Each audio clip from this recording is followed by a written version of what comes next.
Hello everyone, welcome to my YouTube channel. तो आज हम सत्या के चैप्टर नंबर 10 का एक और टॉपिक स्टार्ट कर रहे हैं जिसका नाम है transport of carbon dioxide by haemoglobin. तो हमने लास्ट लेक्चर्स में जो है वो ऑक्सीजन की ट्रांसपोर्ट को पढ़ा था। अब हम कार्बन डाइऑक्साइड की ट्रांसपोर्ट को पढ़ते हैं। In aerobic metabolism for every molecule of oxygen utilise one molecule of carbon dioxide is liberated. अगर हम एरोबिक मेटाबॉलिज्म में देखें तो जब हमारे पास एक ऑक्सीजन का मॉलिक्यूल यूटिलाइज होता है तो उसके बदले में हमारे पास एक कार्बन डाइऑक्साइड का मॉलिक्यूल जो है वो रिलीज होता है। Haemoglobin actively participates in the transport of carbon dioxide from the tissues to the lungs. Haemoglobin जो है ना वो हमारे पास एक्टिवली पार्टिसिपेट करता है। ये हमारे पास क्या करवाता है कि कार्बन डाइऑक्साइड की ट्रांसपोर्ट करवाता है टिश्यूज से लंग्स तक, और फिर लंग्स से जो वो कार्बन डाइऑक्साइड रिलीज हो जाती है।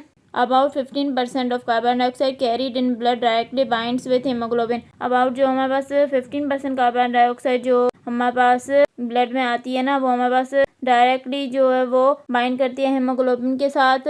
The rest of the tissue carbon dioxide is transported as bicarbonate HCO3। और जो हमारे पास बाकी बच जाती है ना टिश्यू कार्बन डाइऑक्साइड वो हमारे पास किस तरह ट्रांसपोर्ट होती है, वो हमारे पास एज अ बाइकार्बोनेट ट्रांसपोर्ट होती है।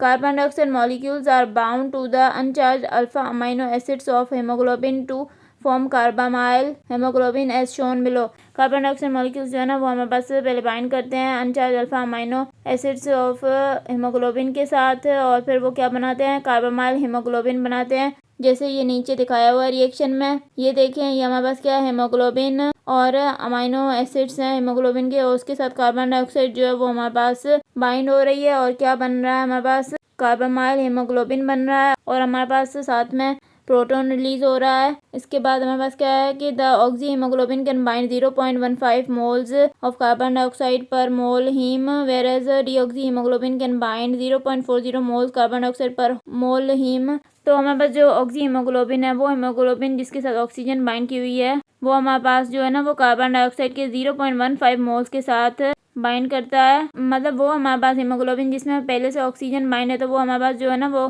0.15 मोल्स कार्बन डाइऑक्साइड को बाइंड करेगा। और इसके कंपैरिजन में अगर हम देखें जो डीऑक्सी हीमोग्लोबिन है जिसमें ऑक्सीजन बाइंड नहीं है वो हमारे पास जो है ना वो 0.40 मोल्स कार्बन डाइऑक्साइड को बाइंड कराएगा। मतलब ये ज़्यादा मोल्स बाइंड करेगा कार्बन डाइऑक्साइड के, और वो कम करेगा क्योंकि हीमोग्लोबिन के साथ ऑलरेडी ऑक्सीजन बाइंड है तो कार्बन डाइऑक्साइड कम बाइंड होगी, और डीऑक्सी हीमोग्लोबिन में ऑक्सीजन बाइंड नहीं है तो इसमें कार्बन डाइऑक्साइड ज़्यादा बाइंड करेगी।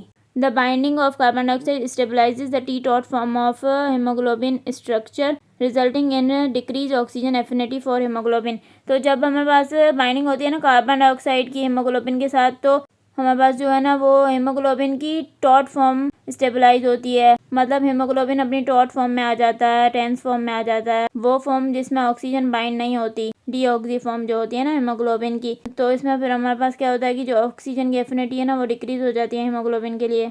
Haemoglobin also helps in the transport of carbon dioxide as bicarbonate as explain below figure 10.6। Haemoglobin जो है ना वो हमारे पास कार्बन डाइऑक्साइड को एज बाइकार्बोनेट भी ट्रांसपोर्ट करवाता है। ये हमारे पास नीचे एक्सप्लेन किया गया है फिगर 10.6 में। तो मैं आपको फिगर 10.6 बाद में दिखाऊंगी, पहले हम ये पढ़ लेते हैं सारा। As the carbon dioxide enters the blood from tissues, the enzyme carbonic anhydrase present in erythrocytes catalyzes the formation of carbonic acid H2CO3।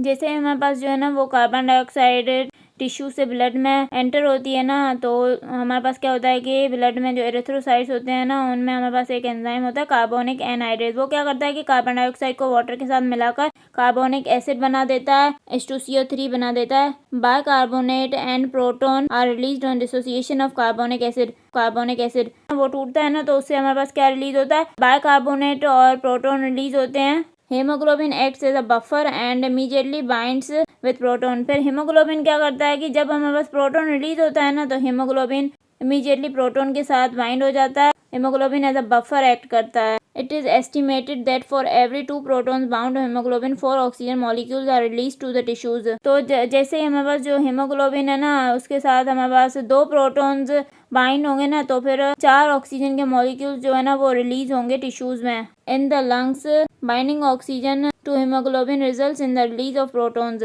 और इसी तरह लंग्स में उल्टा होता है, वहाँ पर हमारे पास जब ऑक्सीजन बाइंड करते हैं ना हीमोग्लोबिन के साथ तो उसके नतीजे में प्रोटॉन्स रिलीज होते हैं। टिश्यूज में क्या हो रहा था, जब प्रोटॉन्स बाइंड कर रहे थे हीमोग्लोबिन के साथ तो ऑक्सीजन रिलीज हो रहा था, और लंग्स में उल्टा हो रहा है, जब ऑक्सीजन बाइंड कर रही है तो प्रोटॉन्स रिलीज हो रहे हैं। The bicarbonate and protons combine to form carbonic acid. और फिर लंग्स में क्या होता है, जो बाइकार्बोनेट और प्रोटॉन्स है ना वो कंबाइन करके कार्बोनिक एसिड बना देते हैं दोबारा। The latter is acted upon by carbonic anhydrase to release carbon dioxide which is exhaled. फिर आगे क्या होता है कि कार्बोनिक एसिड पे जो है ना वो हमारे पास कार्बोनिक एनहाइड्राइज एंजाइम एक्ट करता है और कार्बन डाइऑक्साइड और वाटर बना देता है। कार्बन डाइऑक्साइड जो वो एक्सहेल हो जाती है। तो मैं आपको फिगर 10.5 और 10.6 दिखाती हूँ दोनों। तो ये हमारे पास फिगर 10.5 में भी कार्बन डाइऑक्साइड की ट्रांसपोर्ट दिखाई हुई है बाय हेमोग्लोबिन। तो हमने इससे पहले वाले लेक्चर में ऑक्सीजन की ट्रांसपोर्ट पढ़ी थी कि किस तरह होती है हेमोग्लोबिन से, तो इसमें हम कार्बन डाइऑक्साइड की देखते हैं।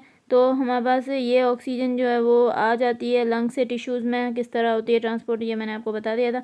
अब यहाँ पे हमारे पास क्या होता है कि टिश्यूज़ में सेल्यूलर रेस्पिरेशन के नतीजे में कार्बन डाइऑक्साइड प्रोड्यूस होती है। कार्बन डाइऑक्साइड फिर हमारे पास टिश्यू से हमारे पास ब्लड में जाती है, और ब्लड में जो है ना वो 15% कार्बन डाइऑक्साइड वो हमारे पास जो है ना वो डायरेक्टली हीमोग्लोबिन से बाइंड होती है, और उसके नतीजे में हमारे पास क्या बनता है, कार्बोमाइल हीमोग्लोबिन बनता है। और फिर इस कार्बोमाइल हीमोग्लोबिन से आगे कार्बन डाइऑक्साइड रिलीज होती है वापस लंग्स के लेवल पे, और फिर लंग्स के लेवल पे हमारे पास जो कार्बन डाइऑक्साइड वो एक्सहेल हो जाती है। इस तरह कार्बन डाइऑक्साइड हमारी बॉडी से निकलती है। बाकी जो रिमेनिंग कार्बन डाइऑक्साइड है वो हमारे पास बाइकार्बोनेट की फॉर्म में ट्रांसपोर्ट होती है। तो ये हमारे पास फिगर 10.6 में दिखाया हुआ है, transport of carbon dioxide through the mediation of haemoglobin किस तरह ट्रांसपोर्ट होती है तो हम देखते हैं। तो जैसे ही हमारे पास बाकी कार्बन डाइऑक्साइड जो होती है वो ब्लड में एंटर होती है, तो हमारे पास वो ब्लड में जो है ना वो वाटर के साथ कंबाइन हो जाती है। मतलब 2 कार्बन डाइऑक्साइड के मॉलिक्यूल इसमें दिखाए हुए, ये हमारे पास 2 वाटर के मॉलिक्यूल के साथ कंबाइन होते हैं। तो ब्लड में हमारे पास जो एरिथ्रोसाइट्स होते हैं ना उनमें हमारे पास एक एंजाइम होता है कार्बोनिक एनहाइड्रेज, वो हमारे पास इस पे एक्ट करता है और कार्बोनिक एसिड बना देता है, 2 मॉलिक्यूल्स बना देता है कार्बोनिक एसिड के। फिर ये हमारे पास 2 मॉलिक्यूल्स जो है ना वो कार्बोनिक एसिड के टूटते हैं, और ये हमारे पास बाइकार्बोनेट के 2 मॉलिक्यूल्स और 2 प्रोटॉन को रिलीज कर देते हैं। तो टिश्यूज़ के लेवल पे क्या होता है कि हमारे पास जब 2 मॉलिक्यूल्स प्रोटॉन के रिलीज होते हैं तो हेमोग्लोबिन इन प्रोटॉन के 2 मॉलिक्यूल्स के साथ बाइंड हो जाती है, जिसके नतीजे में हमारे पास 4 मॉलिक्यूल्स जो है ना वो ऑक्सीजन के रिलीज हो जाते हैं टिश्यूज़ में। लेकिन लंग्स के लेवल पे हमारे पास क्या होता है, जब 4 मॉलिक्यूल हमारे पास ऑक्सीजन के हेमोग्लोबिन के साथ बाइंड करते हैं तो हमारे पास 2 प्रोटॉन रिलीज होते हैं लंग्स के लेवल पे, और ये 2 प्रोटॉन हमारे पास फिर क्या करते हैं 2 बाइकार्बोनेट के साथ बाइंड करते हैं, और फिर हमारे पास क्या बन जाता है कार्बोनिक एसिड के 2 मॉलिक्यूल्स बन जाते हैं। और फिर ये कार्बोनिक एसिड जो है वो हमारे पास 2 कार्बन डाइऑक्साइड और 2 वाटर के मॉलिक्यूल्स में टूट जाता है, और फिर हमारे पास जो कार्बन डाइऑक्साइड है वो एक्सहेल हो जाती है लंग से। तो इस तरह ये हमारे पास ट्रांसपोर्ट होती है कार्बन डाइऑक्साइड की हेमोग्लोबिन की मदद से। आई होप कि आपको कार्बन डाइऑक्साइड की ट्रांसपोर्ट समझ में आ गई होगी। थोड़ी डिफिकल्ट थी लेकिन मैंने अपने तरीके से आपको समझाने की कोशिश की है। अगर आपको मेरा लेक्चर समझ में आया तो प्लीज़ मेरे चैनल को सब्सक्राइब करें, लाइक करें और बेल आइकन को प्रेस करें। Thank you.